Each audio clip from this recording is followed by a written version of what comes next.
It's 3 and 3. And tea. Hi, I'm children's book author and illustrator Debbie Ridpath Ohi. And I'm children's book author, educator, and book blogger Andrea Mack. And we're excited to welcome you to the first episode of 3 and 3 with Tea.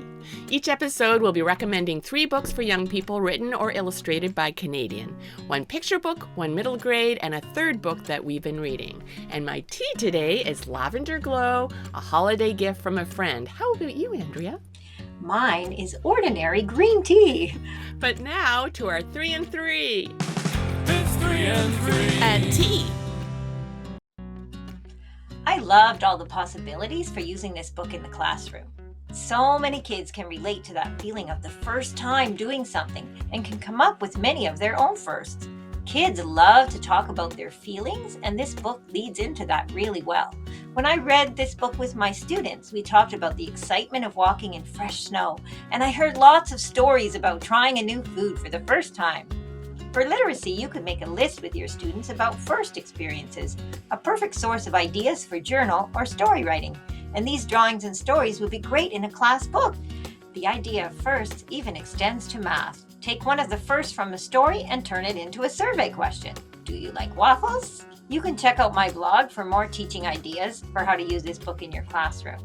But I think A Year of Everyday Wonders is a wonderful addition to your classroom library.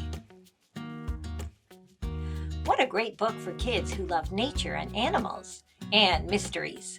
I really loved the short chapters and how Rescue at Lake Wild touched on issues that kids actually experience, like having an annoying older sibling. A great classroom activity would be to create a list of all the problems the main character faced and how she tried to solve them. It would be fun to do a STEM challenge, like building a beaver dam. And I loved how the main character made nature observations. Kids could make their own logbook and go out and observe some animals for themselves. These are a few of the ideas that I came up with, but there are more ideas and resources for Rescue at Lake Wild on my blog. Our 3rd book today is Sloth To The Rescue, written by Leanne Shirtliffe and illustrated by McClurkan.